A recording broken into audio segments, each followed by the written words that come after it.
नमः शिवाय गुरुवे सच्चिदानन्दमूर्तये निष्प्रपञ्चाय शान्ताय भूयो भूयो नमो नमः। सृष्टौ या सर्गरूपा जगद्वनविधौ पालने या च रौद्री संहारे चापि यस्या जगद इदमखिलं क्रीडनं या पराख्या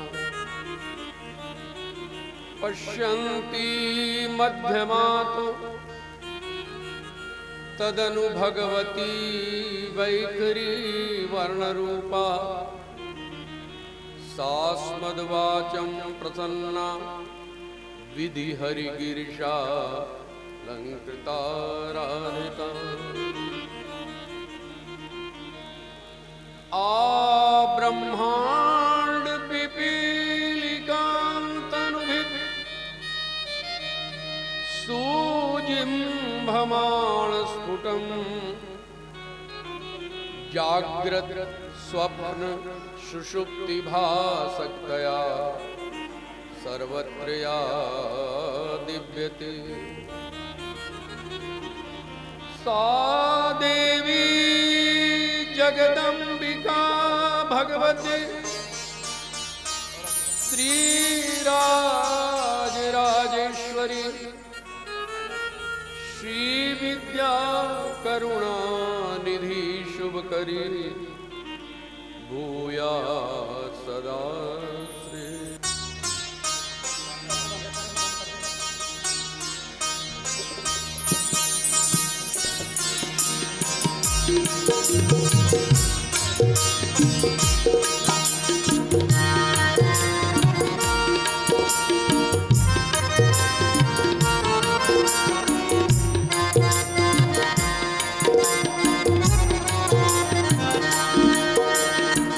मातेश्वरी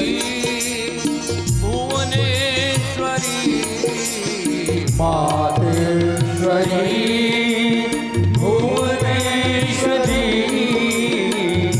श्री विद्या जय राजेश्वरी श्री विद्या जय राजेश्वरी मातेश्वरी भुवनेश्वरी मातेश्वरी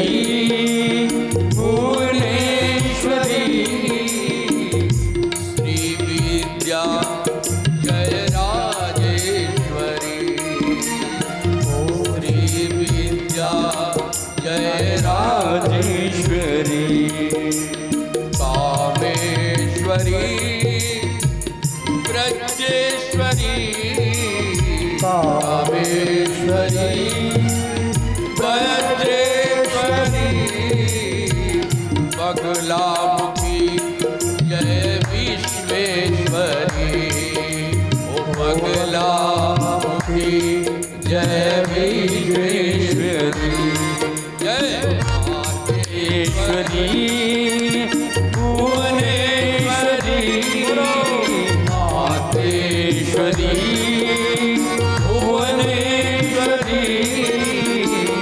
श्री विद्या जय राजेश्वरी ओ श्री विद्या जय राजेश्वरी कामेश्वरी वज्रेश्वरी ओ कामेश्वरी पत्रेश्वरी और बगलामुखी जय विश्वेश्वरी ओ बगलामुखी जय विश्वेश्वरी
लक्ष्मी रमण नारायण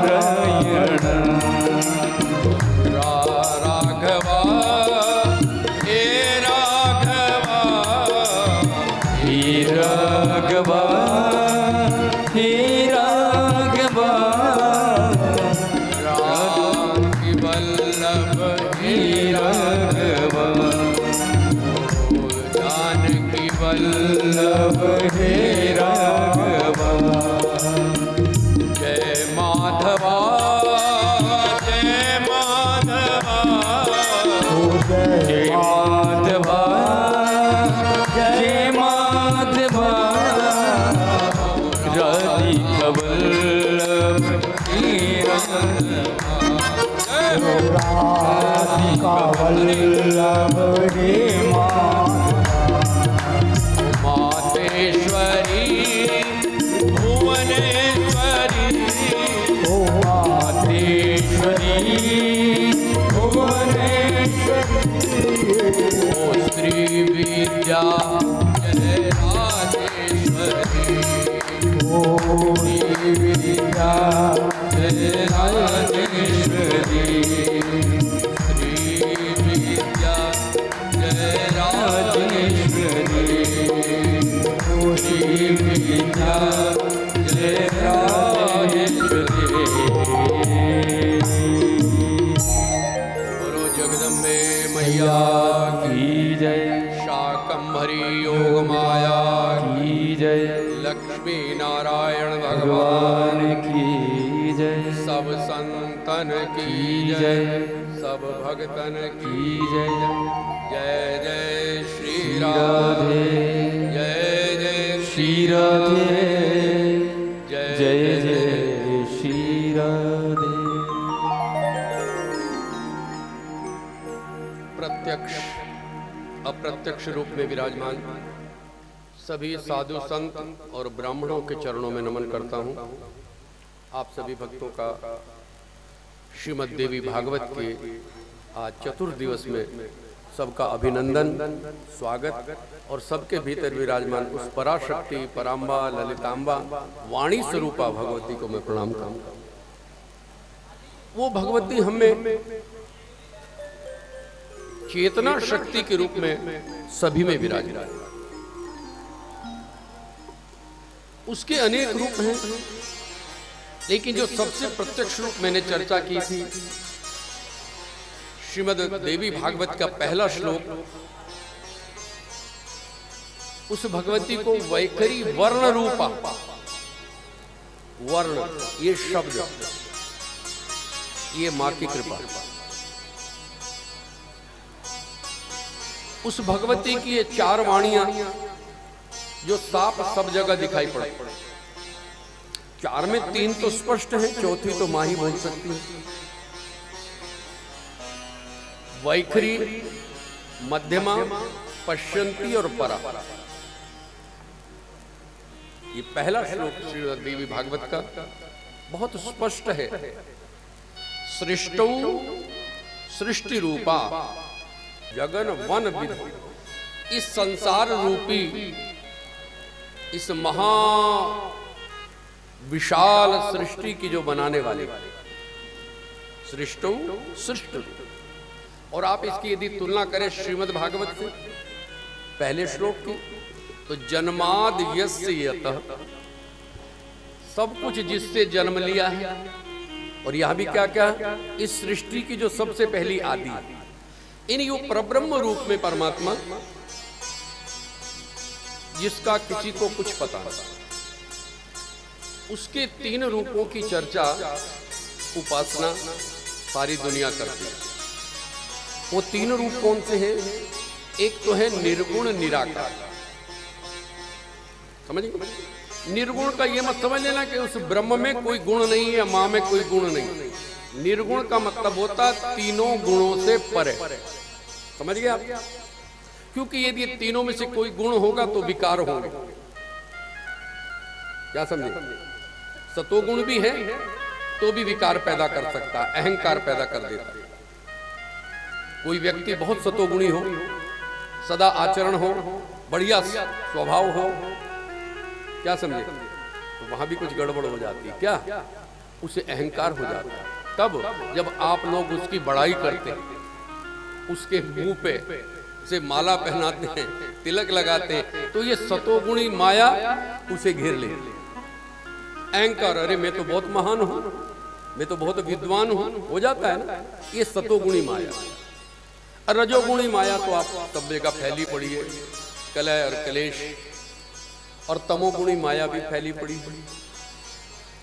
लेकिन वो जिस हम परब्रह्म महिषी भगवती पराम्बा ललितांबा जिनका हम गुणगान करने बैठे, वो स्वयं कहती अहम ब्रह्म स्वरूपिणी नान्यद अस्ति सनातनम, मैं ही ब्रह्म रूपा हूं। या ये कहे, मैंने पहले दिन प्रारंभ के दिन बताया था कि वो क्या है हमें पता नहीं, वो क्या है किसी को पता नहीं, वेदों को भी पता नहीं।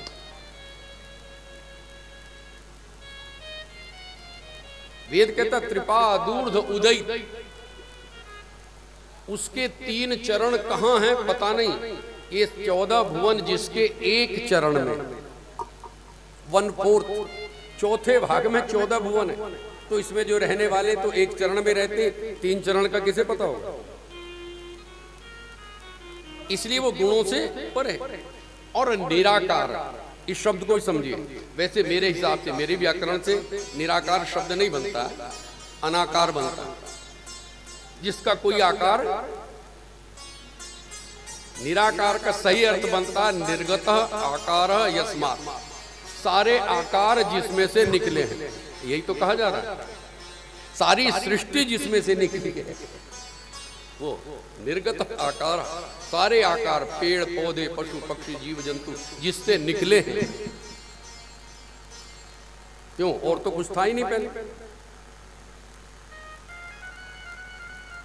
भगवती कह रही मैं ही थी और कुछ नहीं था। जब कुछ नहीं था तो बना कहां से? जब कुछ नहीं था तो बना कहां? तो जो थी उसी से बना। कल एक उदाहरण दिया था कि एक जगह मिट्टी बनी हुई रखी है तैयार, आपने देखा मिट्टी बनी हुई है, आप चले गए। जब आप लौट कर आए आपने देखा घड़े बने हैं, शकोरे बने हैं, कितनी चीजें बनी। तो आप क्या समझेंगे? ये घड़े कहां से बने? बोला करो, कहां से बने? मिट्टी से। और कुछ था नहीं, ना लोहा, ना सोना, ना चांदी, ना लकड़ी, तो मिट्टी से बने होंगे। भले कुम्हार वहां ना हो,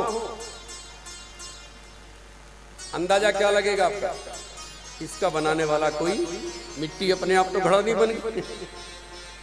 कुम्हार दिखाई दे न दे, लेकिन बने हुए हैं कार्यात तद उपलब्धि। कार्य से उपलब्धि होती है, कार्य देख करके उसके बनाने वाले का अंदाजा लगेगा। कोई है, कौन है इसको छोड़ो।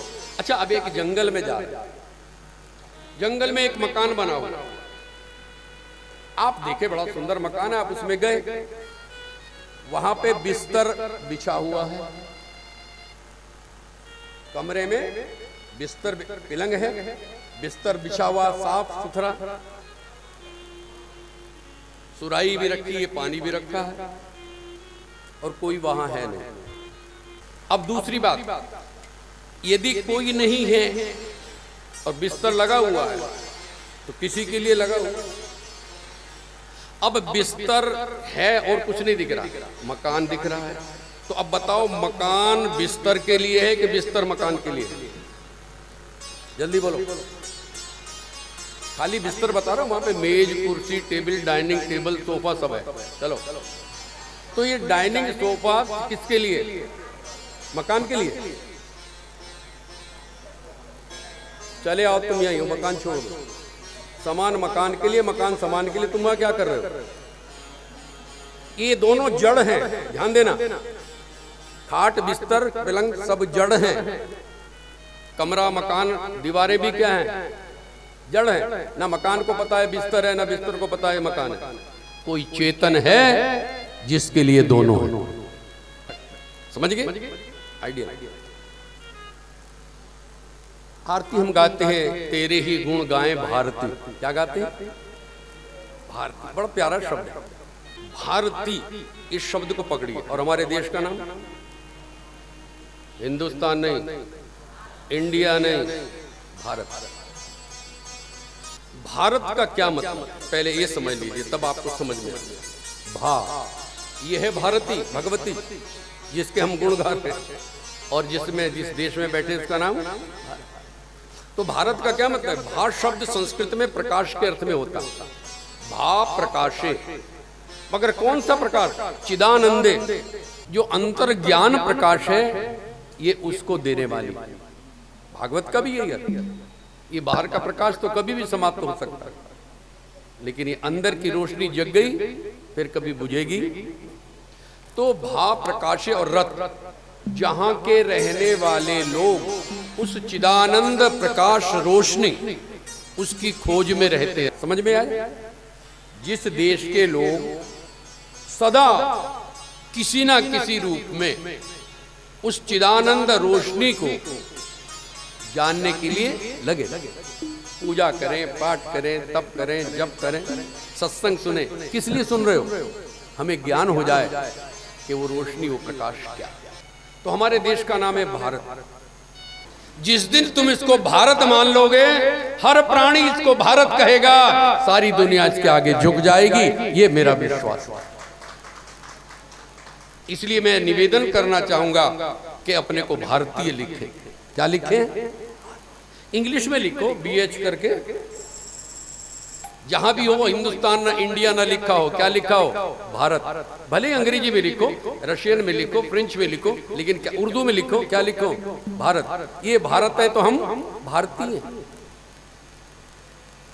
ये कॉन्सेप्ट है भारत विशाल, क्योंकि उस रोशनी की खोज में दुनिया का हर प्राणी है। बोलो, कोई उसको इलाही नूर कहता है, जिसको मैं चिदानंद रोशनी कह रहा हूं, प्रकाश कह रहा हूं। मुस्लिम भाई इसको क्या कहते हैं? नूरे इलाही। बोलो, वो भी उस नूरे इलाही को खोज रहे होंगे। बाइबल में द लाइट, वो कहते लाइट थी, रोशनी थी एक शुरू में, उसी से सब बना।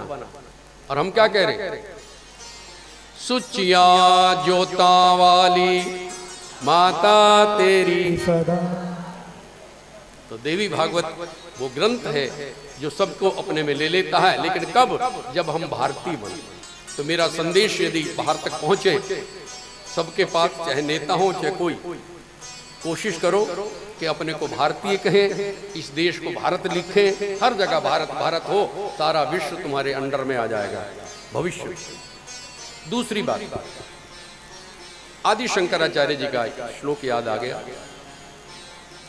दुर्लभम त्रयमेवेतत् दैवानुग्रह हेतुकम मनुष्यत्वम मुमुक्षत्वम महाजन संश्रय। उस मेरी मां, उस परमात्मा ने हम पर बड़ा अनुग्रह किया। कौन सा? कि हमें इंसान बना। मैं जो वाणी की बात कह रहा था, ये भगवती वाणी रूपा आप में भी है, मेरे में भी, कुत्ते में भी है, बोलो, बिल्ली में भी है। हर जानवर कोई ना कोई शब्द बोलता है, चिड़िया भी बोलती है। मगर ये कौन सी वाणी है? वैखरिक, केवल यहीं तक बोलते, उन्हें अंदर का कुछ पता। लेकिन जो ज्ञानी है वो उस भगवती की कृपा से मध्यमा से बोलते, यहां से बोलते। और जो परमहंस संत हैं वो पश्यंती, मैंने नाभि से बोलते। और परावाणी तो माँ ही बोल सकती है, या वो परब्रह्म बोल सकता है, और कोई नहीं बोल सकता। तो हम में ये वाणी है तो भगवती है। तो मनुष्यत्वम, पहले क्या बनाया? मनुष्य बना। जो काम हम कर रहे हैं आज तक, वो जानवर भी कर रहे हैं। बोलो, कौन सा काम है जो जानवर नहीं कर रहे? वो भी माँ के गर्भ में रह के आए, वो भी गर्भ से बाहर आए तो दूध पीने लगे, चूंघने लगे। आप कहते हो चूंघने लगे, और अपने बच्चों को क्या कहते हैं? दूध चूंघ रहा। क्या कहते हो? दूध पीने लगे। बड़ा हुआ, दांत आ गए तो खाने पीने लगे। जानवर भी, वो भी रोटी की तलाश में भटकते हैं, और आप और हम भी पेट भरने के लिए चक्कर काटते थे, क्या क्या नहीं करते। उनका भी संबंध होता है दूसरे लिंग से, हमारा भी होता है। हमारे भी संतान होती है, उनके भी संतान होते हैं। वो भी बूढ़े होते मर जाते हैं, हम भी बूढ़े होते हैं, और क्या फर्क है। मनुष्य क्यों बनाया? केवल इसलिए कि वो अपने स्वरूप को जान सके। यही भक्ति नारदी भक्ति सूत्र में आया, स्वस्वरूपानुसंधानम भक्ति रित्य बदिष्यति। अपने स्वरूप को नहीं जानोगे तब तक भक्ति पूरी नहीं। भगवान भी मिल जाए तो भी भक्ति पूरी नहीं हो रही है। आप कहोगे जब भगवान मिल गए, भगवती मिल गई, फिर तो काम क्यों? भगवान श्री राम शबरी को कह रहे, मम दर्शन फल परम अनुपा, और जीव पाव निज सहज स्वरूप। मेरे दर्शन होने के बाद भी मेरे दर्शन का असली फल है जब जीव अपने को जाने। आपने अपने को जान लिया तो परमात्मा को जान लिया, परमात्मा को जान लिया तो अपने को जान लिया।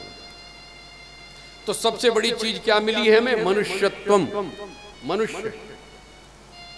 लेकिन हमारी क्रियाएं मनुष्य वाली नहीं, हमारी हरकतें मनुष्य वाली नहीं। कई जगह तो ऐसा देखने को आता है सारे जानवरों वाली हरकत कर रहे हैं। जानवर भी कुछ संयम नियम रखते हैं और मनुष्य कोई संयम नियम नहीं रखते। एक घटना अक्सर मैंने एक दो बार कथा में बोली होगी। एक बार हॉस्पिटल में मुझे जाना पड़ा, बीमार तो सभी होते हैं, डॉक्टर नहीं थे, तो हम बैठे थे, लोग इकट्ठे होने लगे। हमारी शकल सूरत देखे भाई कोई बैठे हैं, संत जैसे, संत तो है नहीं हम, लेकिन शकल सूरत संत जैसी बना रखी।